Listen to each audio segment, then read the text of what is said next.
हाय, मैं हूँ Nelson Mandela और आज जो तुम कहानी सुनने वाले हो ये मेरी ऑटोबायोग्राफी है और ये सारी चीज जो मैं तुम्हें अभी सुनाने वाला हूँ ये असली घटना पर आधारित है। तुम में से बहुत सारे लोग मुझे जानते ही होंगे, तो चलो बिना टाइम वेस्ट किए सबसे पहले तुम्हें ओवरव्यू दे देता हूँ कि आखिर इस चैप्टर में होने क्या।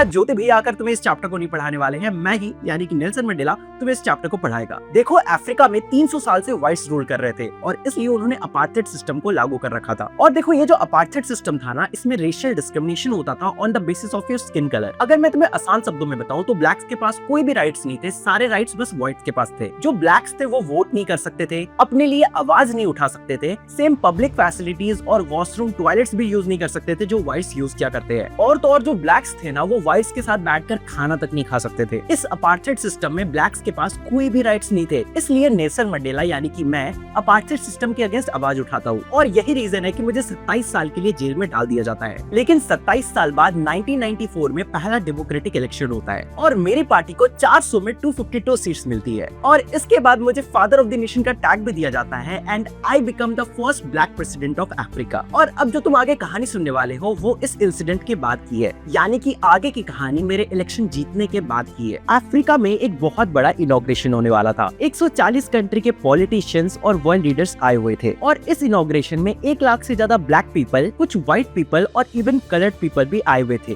कलर्ड पीपल का मतलब तुम डस्की स्किन वाले लोग समझ सकते हो। और ये सभी के सभी लोग फ्रीडम को सेलिब्रेट कर रहे थे और ये दिन था 10 मई 1994 और इसी दिन मैं यानी कि नेल्सन मंडेला ओथ लेने वाले थे और फर्स्ट ब्लैक प्रेसिडेंट बनने वाले थे। ये दिन बहुत ज्यादा ब्राइट और क्लियर है और हो भी क्यों ना, ये अफ्रीकन सॉइल की अब तक की लार्जेस्ट गैदरिंग जो है। वैसे ये जो सेरेमनी है ना, ये पिटोरिया के यूनियन बिल्डिंग में होने जा रहा है और ये एक ओपन एयर थिएटर है और ये जगह कुछ ऐसा दिखता है। और इस वक्त मैं अकेला नहीं हूँ, इस वक्त मेरी बेटी जिनानी भी मेरे साथ खड़ी है। अच्छा, पता है, सबसे पहले mister de Klerk second deputy president का शपथ लेते हैं और फिर थेबो मेबकी आके फर्स्ट डिप्टी प्रेसिडेंट का शपथ लेते हैं और फिर क्या, मेरा टर्न आता है और मैं ओथ लेता हूँ और कहता हूँ कि मैं नेल्सन मंडेला कॉन्स्टिट्यूशन का अच्छे से पालन करूंगा।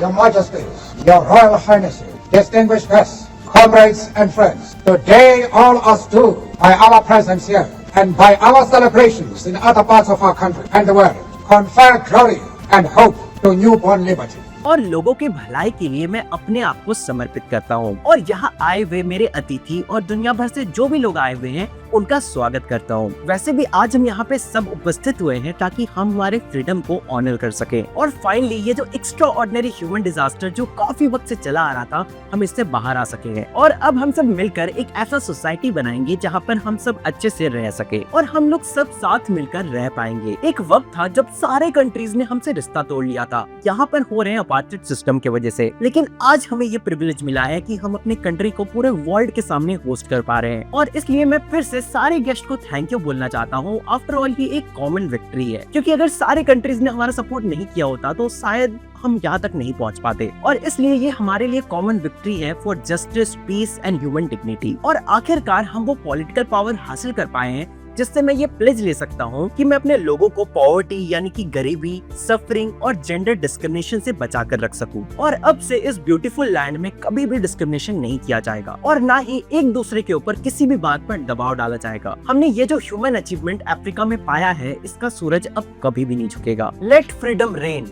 God bless Africa. That lasted too long must be born a society of which all humanity will be proud.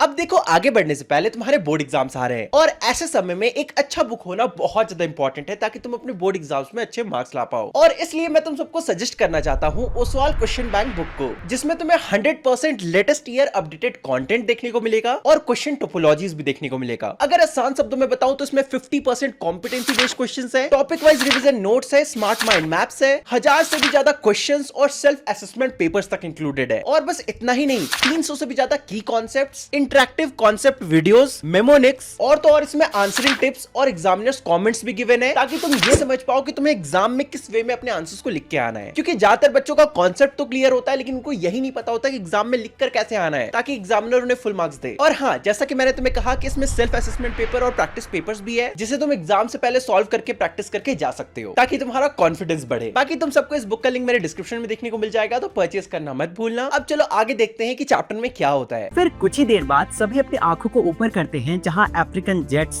Helicopters और ट्रूप्स कैरियर द्वारा प्रदर्शन किया जा रहा था, ठीक यूनियन बिल्डिंग के ऊपर। और ये सब करके अफ्रीकन मिलिट्री ये साबित करना चाहती थी कि वो new democratically elected government body के साथ लॉयल है। इसके बाद अफ्रीका डिफेंस जनरल, जिनके ऊपर बहुत सारे मेडल्स लगे हुए थे, और कुछ हाई रैंक पुलिस ऑफिसर्स भी स्टेज पर आकर शपथ लेते हैं, यही कि वो भी न्यू इलेक्टेड गवर्नमेंट बॉडी के साथ लॉयल है। हालांकि ये सारी चीजें देखकर मेरे फेस पे थोड़ा स्माइल आ जाता है, क्योंकि ये वही लोग हैं जिन्होंने अगर मुझे आज से कुछ साल पहले देखा होता तो डायरेक्टली जेल में डाल दिया होता, लेकिन आज यही लोग मुझे सामने देखकर सैल्यूट कर रहे हैं। और फिर इसके बाद ऊपर आसमान में अफ्रीका के फ्लैग कलर को बनाया जाता है। जो अफ्रीकन जेट्स थे वो कलरफुल स्मोक छोड़कर अफ्रीका के फ्लैग को आसमान में बनाते हैं, जिसमें ब्लैक, रेड, ग्रीन, ब्लू और गोल्ड कलर था। इसके बाद 2 नेशनल एंथम गाया जाता है, व्हाइट लोगों के लिए नकोसी सकेल और ब्लैक लोगों के लिए डाइस स्टेम। हालांकि मैं नोटिस करता हूँ कि ब्लैक लोगों को तो उनका नेशनल एंथम याद भी नहीं है। वो लोग ढंग से अपने नेशनल एंथम को बोल भी नहीं पा रहे हैं, और ऐसा इसलिए क्योंकि इन्होंने बचपन से कभी अपने नेशनल एंथम को गाया ही नहीं है। ये पहली बार अपने नेशनल एंथम को गा रहे हैं। पर मुझे पता था कि आज से कुछ वक्त बाद ही इन सभी लोगों को इनका नेशनल एंथम अच्छे से याद होगा। वैसे पता है, मेरे बर्थ से पहले 20th सेंचुरी के फर्स्ट डेकेड में एंग्लो बोर वार हुआ था, और इस वॉर के जस्ट बाद अपार्थाइड सिस्टम को अफ्रीका में लागू किया गया था। और अब ये 20th सेंचुरी का लास्ट डेकेड है जहां अपार्थाइड सिस्टम को पूरी तरह से खत्म कर दिया गया है, और अब से सभी लोग बिना डिस्क्रिमिनेशन के रहने वाले हैं। पता है, ये जो दिन हजारों लोगों की कुर्बानी की वजह से आया है,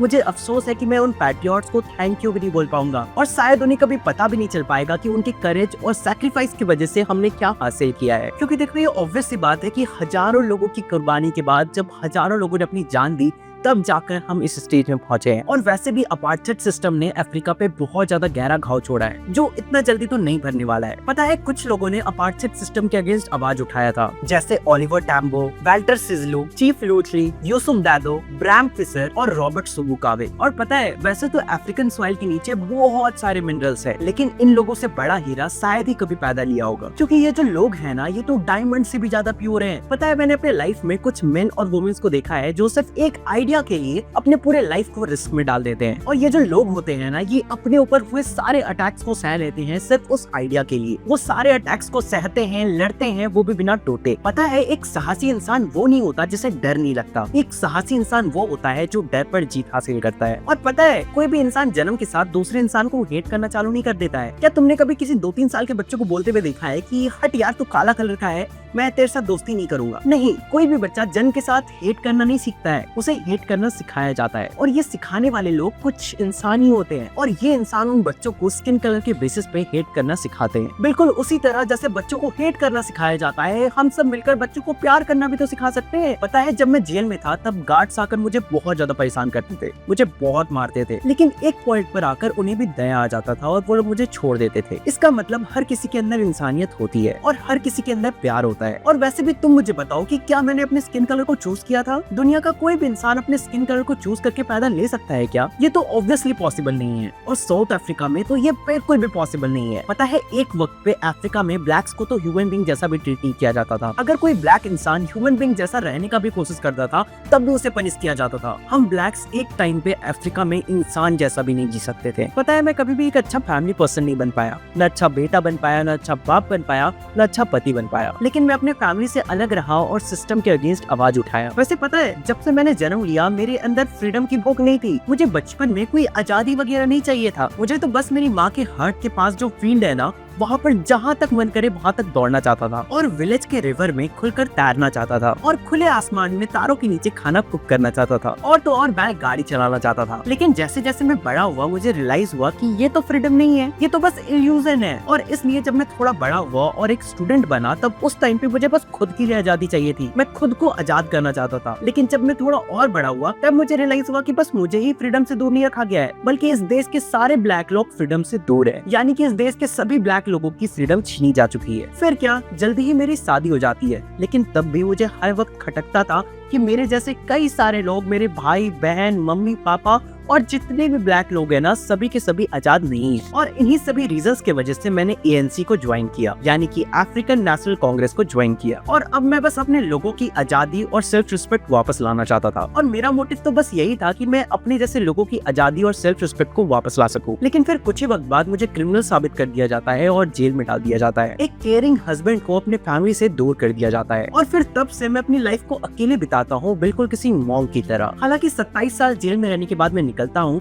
और अफ्रीका का फर्स्ट ब्लैक प्रेसिडेंट बनता हूँ। और अगर मैं चाहता ना तो अभी व्हाइट लोगों के साथ सेम वैसा ही चीज कर सकता था जो उन्होंने हमारे साथ किया था। मैं चाहता तो मैं उनकी भी फ्रीडम छीन सकता था, उनके ऊपर भी डिस्क्रिमिनेशन कर सकता था, पर मैंने ऐसा नहीं किया क्योंकि फ्रीडम हर किसी के लिए एक होता है। और अगर मैं किसी का फ्रीडम छीनता हूँ ना तो मैं खुद भी आजाद नहीं रहूंगा, मैं खुद भी उस खराब मेंटेलिटी के कब्जे में आ जाऊंगा जिससे अब तक मैं इतना हेट करता था। और ऑब्वियस सी बात है, मैं किसी दूसरे के फ्रीडम को छीनकर खुद भी खुश नहीं रह पाऊंगा। और इसलिए ह्यूमैनिटी के खातिर मैंने ये फैसला किया कि अब अफ्रीका में किसी भी तरह का डिस्क्रिमिनेशन नहीं होगा और अब सभी के सभी लोग फ्री है। और इस तरह से ये सच्ची कहानी खत्म होती है। अब देखो, before we end the chapter, यहाँ पे नेल्सन मंडेला जी ना दो बहुत ही इंपॉर्टेंट बात कहते हैं और यहाँ से तुम्हें बहुत बार एग्जाम्स में क्वेश्चन देखने को मिल जाएंगे। सबसे पहली बात वो कहते हैं कि हर इंसान की दो इंपॉर्टेंट रिस्पॉन्सिबिलिटीज होती है। यहाँ पर तुम्हें इस टाइप से क्वेश्चन पूछा जाएगा कि हर इंसान के ट्विन ऑब्लिगेशंस क्या है, या फिर नेल्सन मंडेला के अकॉर्डिंग ट्विन ऑब्लिगेशंस क्या है। तो पहला है टुवर्ड्स हिज फैमिली और दूसरा है towards his people, community and country. यानी कि हर इंसान की रिस्पॉन्सिबिलिटी उसके फैमिली के प्रति तो होती ही है,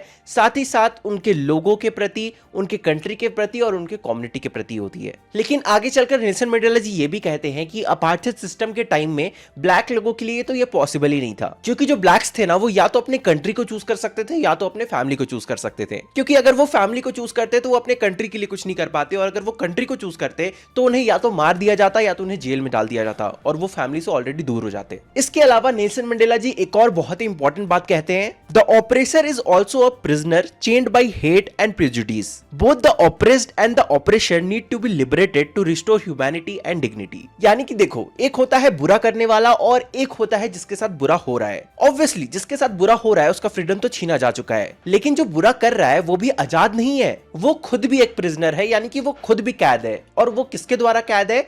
हेट्रेड और प्रीजुडिस के अंदर, यानी कि नफरत और नेगेटिविटी के अंदर। ये दो बहुत ही इंपॉर्टेंट सवाल है जो यूजुअली तुम्हारे एग्जाम्स में पूछे जाते हैं, तो इन्हें याद रखना। और इस तरह से ये चैप्टर खत्म होता है। तुम लोग मुझे कमेंट में बताओ कि तुम्हें ये चैप्टर कैसा लगा, और अगर तुम्हें वीडियो पसंद आया तो वीडियो को लाइक करो, चैनल को सब्सक्राइब करो। तो उसमें से अगले वीडियो में, तब तक के लिए बाय बाय। और हाँ, अपने दोस्तों को शेयर करना मत भूलना, और इंस्टाग्राम का लिंक डिस्क्रिप्शन में, अगर फॉलो करना चाहो तो कर सकते हो।